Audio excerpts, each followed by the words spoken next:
Before we begin, just going to say this right now. This series is completely unmonetized. I don't want to monetize at all.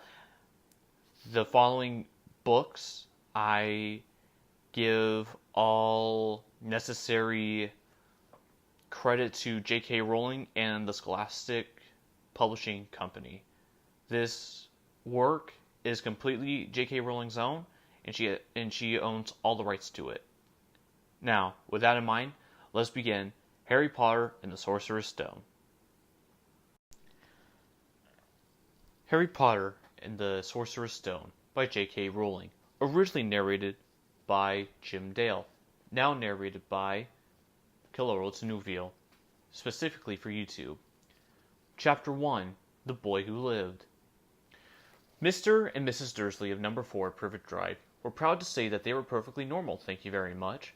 They were the last people you'd expect to be involved in anything strange or mysterious, because they just didn't hold up with such nonsense. Mr. Dursley was the director of a firm called Grunnings, which made drills. He was a big, beefy man with hardly any neck, although he did have a very large mustache. Mrs. Dursley was thin and blonde and had nearly twice the usual amount of neck, which came in very useful, as she spent so much time of her life craning over garden fences spying on the neighbors. The Dursleys had a small son called Dudley, and in their opinion there was no finer boy anywhere. The Dursleys had everything they wanted, but they also had a secret, and their greatest fear was that somebody would discover it. They didn't think they could bear it if anyone had found out about the Potters. Mrs. Potter was Mrs. Dursley's sister, but they hadn't met for several years. In fact, Mrs. Dursley pretended she didn't have a sister, because her sister and her good-for-nothing husband were as un-Dursley-ish as it was possible to be. The Dursleys shuddered to think what the neighbors would say if the Potters arrived in the street. The Dursleys knew that the Potters had a small son, too, but they had never seen him. This boy was another good reason for keeping the Potters away. They didn't want Dudley mixing with a child like that.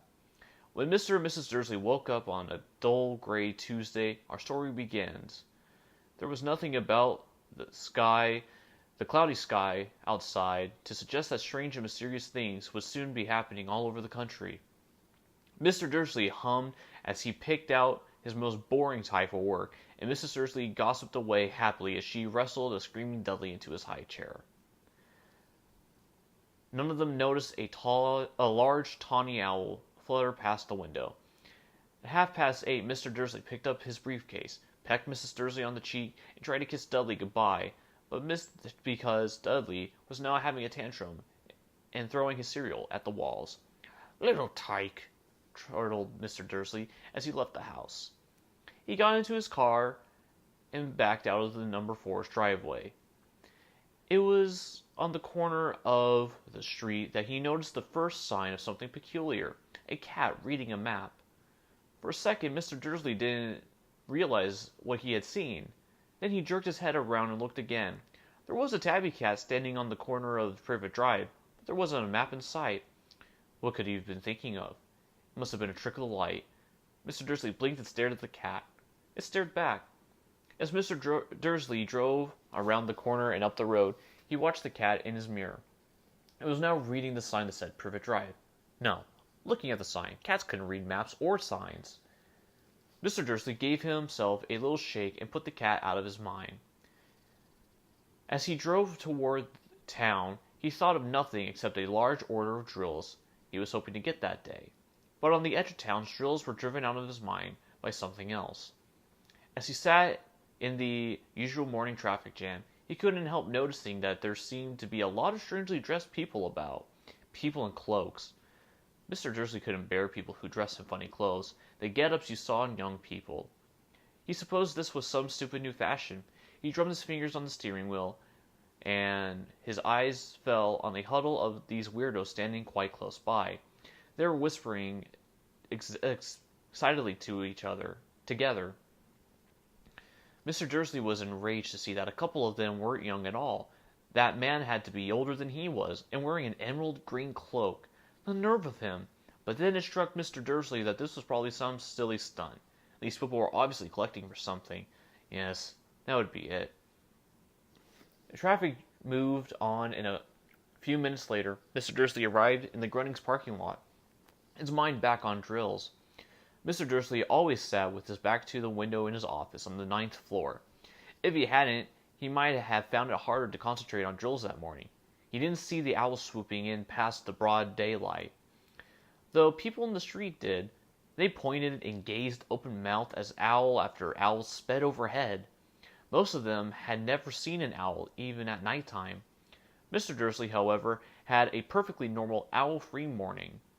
He yelled at 5 different people, he made several important telephone calls, and shouted a bit more. He was in a very good mood until lunchtime, when he thought he'd stretch his legs and walk across the road to buy himself a bun from the bakery. He'd forgotten all about the people in the close until he passed a group of them next to the baker's. He eyed them angrily as he passed. He didn't know why, but they made him uneasy.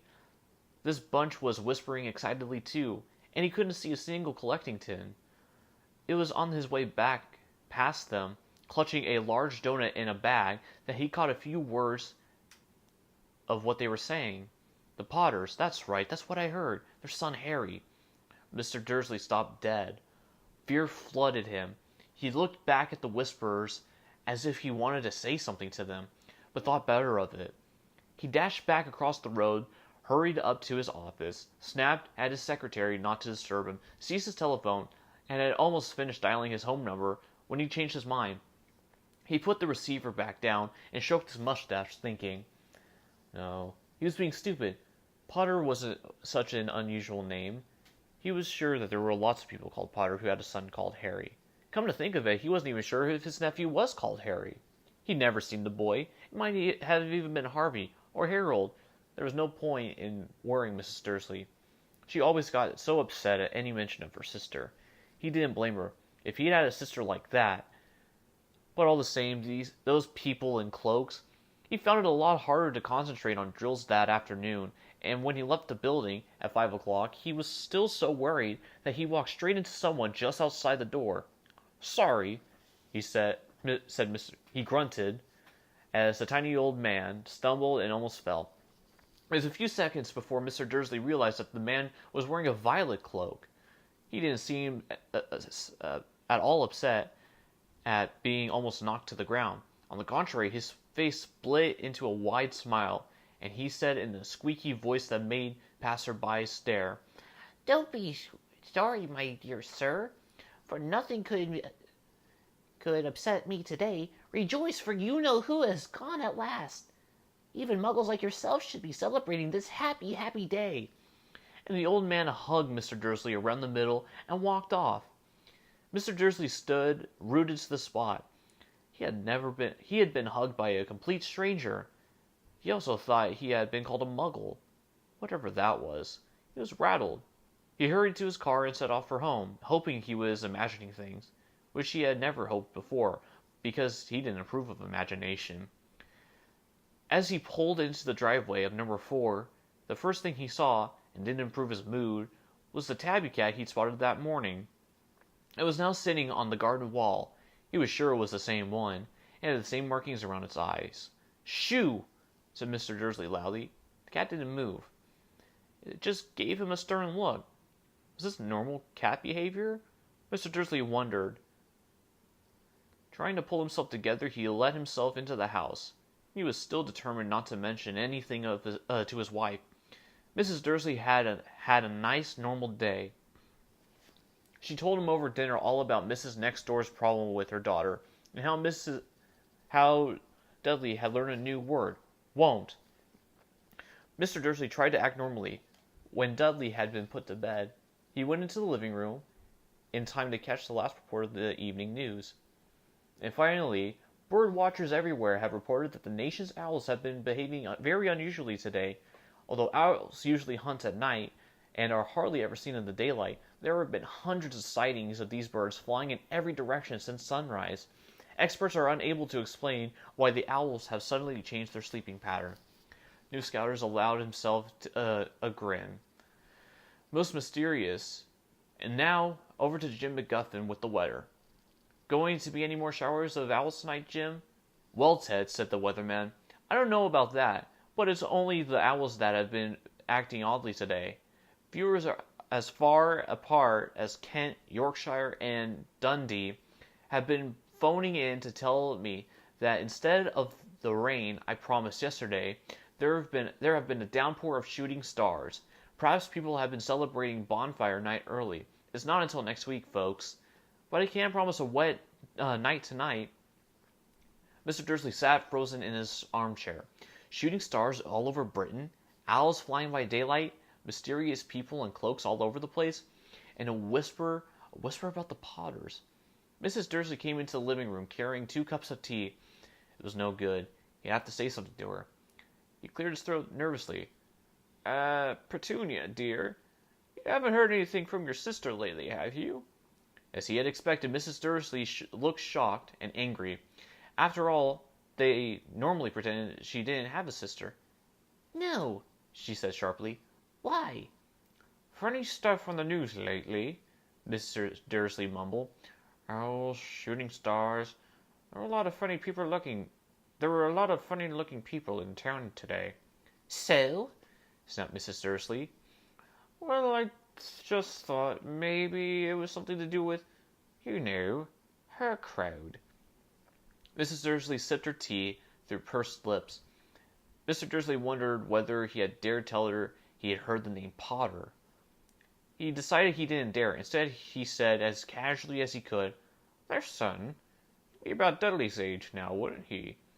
I suppose, said Mrs. Dursley swiftly. What's his name again? Howard, is it? Harry. Nasty common name, if you ask me. Oh, yes, said Mr. Dursley, his heart sinking horribly. Yes, I quite agree. He didn't say another word on the subject as they went upstairs to bed. When Mrs. Dursley was in the bathroom, Mr. Dursley crept to the bedroom window and peered down into the front garden. The cat was still there. It was staring down Privet Drive as though it were waiting for something. Was he imagining things? Could all this have anything to do with the Potters? If it did, if it got out that they were related to a pair of... Well, he didn't think he could bear it. The Dursleys got into bed. Mrs. Dursley fell asleep quite quickly, but Mr. Dursley lay awake, turning it all over in his mind. His last comforting thought before he fell asleep was that even if the Potters were involved, there was no reason for them to come near him and Mrs. Dursley. The Potters knew very well that he and Petunia thought about them and their kind. He couldn't see how he and Petunia could get mixed up in anything that might be going on. He yawned and turned over. It couldn't affect them. How very wrong he was. Mr. Dursley might have been drifting into an uneasy sleep, but the cat on the wall was showing no sign of sleepiness. It was sitting as still as a statue, its eyes fixed unblinkingly on the corner of Privet Drive. It didn't so much as quiver when a car door slammed on the next street, nor when 2 owls swooped overhead. In fact, it was nearly midnight before the car moved at all. A man appeared on the corner the cat had been watching, appeared so suddenly and silently, you thought that he had just popped out of thin air. The cat's tail twitched and its eyes narrowed. Nothing like this man had ever been seen on Privet Drive. He was tall, thin, and very old, judging by the silver of his hair and beard, which were both long enough to tuck into his belt. He was wearing long robes, a purple cloak that swept to the ground, and high-heeled, buckled boots. His blue eyes were light, bright, and sparkling behind half-moon spectacles, and his nose was very long and crooked, as though it had been broken at least twice. This man's name was Albus Dumbledore. Albus Dumbledore didn't seem to realize that he had just arrived in a street where everything from his name to his boots was unwelcome. He was busy rummaging in his cloak, looking for something, but he did seem to realize he was being watched, because he looked up suddenly at the cat, which was still staring at him from the other end of the street. For some reason, the sight of the cat seemed to amuse him. He chuckled and muttered, "I should have known." He found what he was looking for inside his pocket. It seemed to be a silver cigarette lighter. He flicked it open and held it up in the air and clicked it. The nearest street lamp went out with a little pop. He clicked it again. The next lamp flickered out into darkness. 12 times he clicked the put-outer until the only lights left on the whole street were two tiny pinpricks in the distance, which were the eyes of the cat watching him. If anyone looked out their window now, even beady-eyed Mrs. Dursley, they wouldn't be able to see anything that was happening down the street toward number 4. Oh, wait. Anything that was happening down on the pavement. Dumbledore slipped the put-outer back inside his cloak, and he set off down the street toward number 4, where he sat down on the wall next to the cat. He didn't look at it, but after a moment he spoke to it. "Fancy me seeing you here, Professor McGonagall." He turned to smile at the tabby, but it had gone. Instead, he was smiling at a rather severe-looking woman who was wearing square glasses, exactly the shape of the markings the cat had around his eyes. She, too, was wearing a cloak, an emerald one. Her black hair was drawn into a tight bun. She looked distinctly ruffled. "How did you know it was me?" she asked. "My dear Professor, I've never seen a cat sit so stiffly." You'd be stiff if you had been sitting on a brick wall all day," Professor McGonagall said. "All day? You could have been out celebrating. I must have passed a dozen feasts and parties on my way here." Professor McGonagall sniffed angrily. "Oh, yes, everyone's celebrating all right," she said impatiently. "You'd think that they'd be a bit more careful. But no, even the Muggles have noticed something's going on. It was on the news." She jerked her head back at the Dursley's dark living room window. "I heard it. Flocks of owls, shooting stars. Well, they're not completely stupid. They were bound to notice something. Shooting stars down in Kent? I'll bet it was Daedalus Diggle. He never had much sense." "You can't blame them," said Dumbledore gently. "We've had precious little to celebrate for 11 years. "I know that," said Professor McGonagall irritably, "but that's no reason to lose our head. People are being downright careless. Out on the streets in broad daylight, not even dressed in Muggle clothes, swapping rumors." She threw a sharp sideways glance at Dumbledore here, as though hoping she was going to tell her something, but he didn't, so she went on. "A fine thing it would have been if, on the very day you-know-who seems to disappear at last, the Muggles found out all about us all. I suppose he really has gone, Dumbledore?" "It certainly seems so," said Dumbledore. "We have much to be thankful for. Would you care for a lemon drop?" "A what?" "A lemon drop. They're a kind of Muggle sweet I'm rather fond of." "No, thank you," said Professor McGonagall coldly, as though she didn't think this the moment for lemon drops. "As I say, even if you-know-who has gone—" "My dear Professor, surely a sensible person like yourself can call him by his name? All this you-know-who nonsense. For 11 years I've been trying to persuade people to call him by his proper name, Voldemort." Professor McGonagall flinched, but Dumbledore, who was unsticking 2 lemon drops, seemed not to notice. It all gets so confusing if we keep saying you-know-who. I've never seen any reason to be frightened of saying Voldemort's name." "I know you haven't," said Professor McGonagall, sounding half aspirated, half admiring. "But you're different. Everyone knows you're the only one you know. Oh, right, Voldemort was frightened of." "You flatter me," said Dumbledore calmly. "Voldemort had powers I will never have." "Only because you're too, well, noble to use them." "It's lucky it's dark. I haven't blushed so much since Madame Pomfrey told me she liked my new earmuffs." Professor McGonagall shot a sharp look at Dumbledore and said, "The owls are nothing next to rumors that are flying around. You know what everyone's saying? About why he's disappeared, about what's finally stopped him."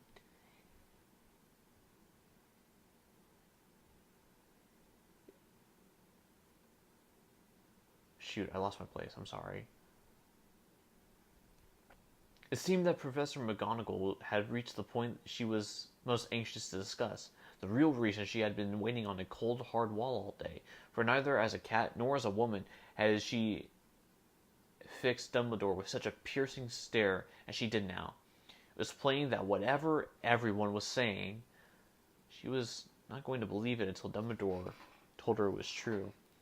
Dumbledore, however, choosing another lemon drop, and did not answer. What they're saying, she pressed on, is that last night Voldemort turned up in Godric's Hollow. He went to find the Potters. The rumor is that Lily and James Potter are that they're dead. Dumbledore bowed his head. Professor McGonagall gasped. Lily and James. I can't believe it. I didn't want to believe it. Oh, Albus. Dumbledore reached out and patted her on the shoulder. I know, he said heavily. Professor McGonagall's voice trembled as she went on. That's not all. They're saying he tried to kill the Potter's son, Harry. But he couldn't. He couldn't kill that little boy. No one knows why or how, but they're saying that when he couldn't kill Harry Potter, Voldemort's powers somehow broke, and that's why he's gone. Dumbledore nodded glumly. It's true? Faltered Professor McGonagall. After all he's done, after all the people he's killed, he couldn't kill a little boy. It's just astounding. All the things to stop him. But how in the name of heaven did Harry survive? We can only guess, said Dumbledore. We may never know. Professor McGonagall pulled on a lace handkerchief and dabbed at her eyes beneath her spectacles. Dumbledore gave a great sniff as he took a golden watch from his pocket and examined it. It's a very odd watch. Yeah, it had 12 hands, but no numbers. It said the little planets were moving around the edge.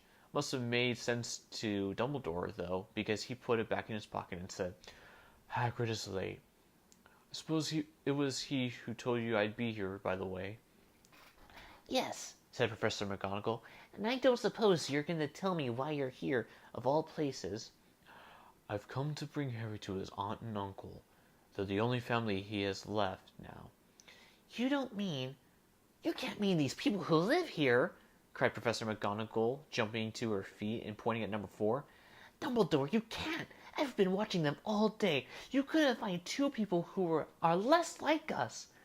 And they've got this son. I saw him kicking his mother all the way up the street, screaming for sweets. Harry Potter, come live here. It's the best place for him, said Dumbledore firmly. His aunt and uncle will be able to explain everything to him when he's older. I've read them a letter. A letter? Repeated Professor McGonagall faintly, sitting back down on the wall. Really, Dumbledore? You think you can explain all of this in a letter? These people will never understand him. He'll be famous, a legend. I wouldn't be surprised if today was known as Harry Potter Day in the future. There will be books written about Harry. Every child in our world will know his name. Exactly, said Dumbledore, looking very serious over the top of his half-moon spectacles. It would be enough to turn any boy's head. Famous before he can even walk and talk. Famous for something he won't even remember. Can you see how much better off he'd be growing up away from all that until he's ready to take it? Professor McGonagall opened her mouth, changing her mind, swallowed, then said, Yes, you're right, of course. But how is the boy getting here, Dumbledore? She eyed his cloak suddenly, as though she thought he might be hiding Harry underneath it. Hagrid's bringing him. You think it wise to trust Hagrid with something as important as this? I would trust Hagrid with my life, said Dumbledore. I'm not saying his heart isn't in the right place, said Professor McGonagall grudgingly. But you can't pretend he's not careless. He does tend to... What was that? A low rumbling sound had broken the silence around them. It grew steadily louder as they looked up and down the street for some sign of a headlight. It swelled to a roar as they looked up to the sky. And a huge motorcycle fell out of the air and landed on the road in front of them. If the motorcycle was huge, it was nothing compared to the man that was sitting on it. He was almost twice as tall as a normal man, and at least 5 times as wide. He looked simply too big to be allowed, and so wild. Long tangles of bushy black hair and beard hid most of his face. He had hands the size of trash can lids, and his feet in their leather boots were like baby dolphins. In his vast muscular arms he was holding a bundle of blankets. "Hagrid," said Dumbledore, sounding relieved. "At last. Where did you get that motorcycle?" "Borrowed it, Professor Dumbledore, sir," said the giant, climbing carefully off the motorcycle as he spoke. "Young Sirius Black lent it to me. I've got him, sir." "No problems, were there?" "No, sir. House was almost destroyed, but I got him out all right before the Muggles started swarming around. He fell asleep as we was flying over Bristol." Dumbledore and Professor McGonagall bent forward over the bundle of blankets. Inside, just visible, was a baby boy fast asleep. Under a tuft of jet black hair over his forehead, they could see a curiously shaped cut, like a bolt of lightning. Is that where? Whispered Professor McGonagall. "Yes," said Dumbledore. "He'll have that scar forever." Couldn't you do something about it, Dumbledore? Even if I could, I wouldn't. Scars can come in handy. I have one myself above my left knee that is a perfect map of the London Underground. Well, give him here, Hagrid. You'd better get this over with. Dumbledore took Harry in his arms and turned toward the Dursleys' house. Could I say goodbye to him, sir?" asked Hagrid. He bent his great shaggy head over Harry and gave him what must have been a very scratchy, whiskery kiss. Then suddenly Hagrid let out a howl that sounded like a wounded dog. "Shh!" hissed Professor McGonagall. You'll wake the Muggles. "Sorry," sobbed Hagrid, taking out a large spotted handkerchief and burying his face in it. "But I can't stand it. Lily and James dead, and poor little Harry ought to live with Muggles." Yes, it's all very sad. But get a grip on yourself, Hagrid, or we'll be found. Professor McGonagall whispered, patting Hagrid gingerly on the arm as Dumbledore stepped over the low garden wall and walked to the front door.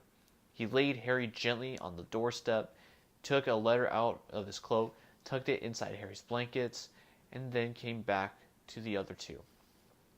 For a full minute, the three of them stood and looked at the little bundle. Hagrid's shoulders shook. Professor McGonagall blinked furiously, and the twinkling light that usually shone from Dumbledore's eyes seemed to have gone out. "Well," said Dumbledore, "that's that. We've no business staying here. We may as well go and join the celebrations." "Yeah," said Hagrid in a very muffled voice. "I'll be taking Sirius his bike back. Good night, Professor McGonagall. Professor Dumbledore, sir."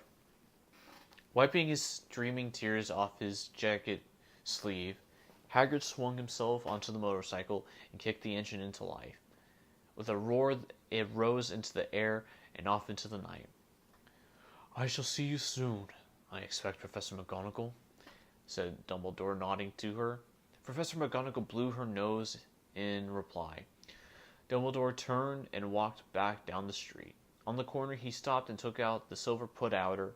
He clicked it once, and 12 balls of light sped back to their street lamps, so that Privet Drive glowed suddenly orange, and he could make out a tabby cat slinking around the corner at the other end of the street.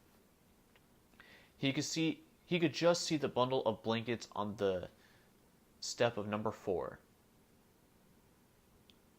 "Good luck, Harry," he murmured. He turned on his heel, and with a swish of his cloak he was gone. A breeze ruffled the neat hedges of Privet Drive, which lay silent and tidy under the inky sky, the very last place you would expect astonishing things to happen. Harry Potter rolled over in his blankets without waking up.